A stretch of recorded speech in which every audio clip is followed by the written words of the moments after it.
Nkuko muriko murabibona iri ni ivuriro Ineza Hospital ryubatswe n'ishengero rya Beloved Church mu ntumbero yo gusahiriza imigambi ya leta mu gisata kijanye na magara y'abantu.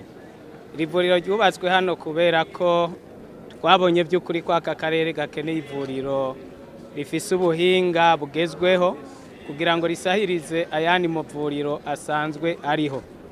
Rifise ibisata bitandukanye n'ibikoresho bitandukanye byo ku rugero rwa none bishobora gufasha abaganga bakoroherwa igihe bariko baritwarika amagara y'abantu. Aha novuga ku bijanye no gupima ingwara hanini, ku bijanye no gukora abantu, ibijanye n'amaso, abakenyezi bibungenze hamwe n'ibindi, ariko cyane cyane n'ibijanye n'ivyo twokwita gukora canke kubaga abantu ku buhinga bugezweho.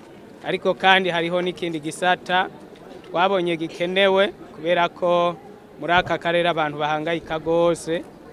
Murazi ko ubuzima ku isi umuntu arafise aho burangirira. Umuntu abuze wiwe ari muri aka karere kenshi yarinda kumuzungurukana akaja kurondera morgue hariya hirya mu gisagara, ariko navyo nyene twaravyiyumviriye kugira ngo tworohereze abantu bari muri kano karere ntibasubire kugira ubwo buruhe.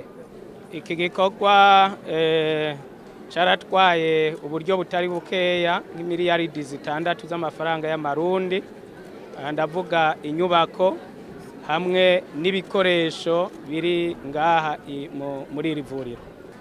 Uburyo nini bwakoze hano kuri iri vuriro bwatanzwe n'ishengero rya Beloved Church. Ishengero rya Beloved Church n'ishengero mpuzamahanga, turi mu bihugu bitandukanye.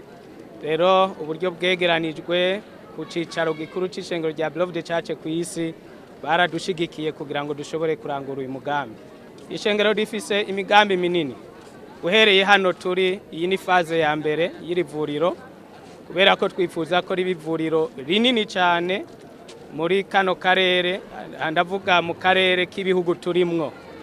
Vuba cyane turifuza gutangura extension y'iri vuriro kandi nayo nyene tukayishira ku rugero rugaragara.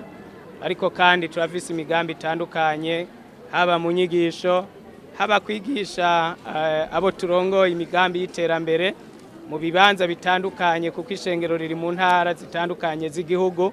Aho hose hariyo imigambi itandukanye ikorekera mu bene gihugu.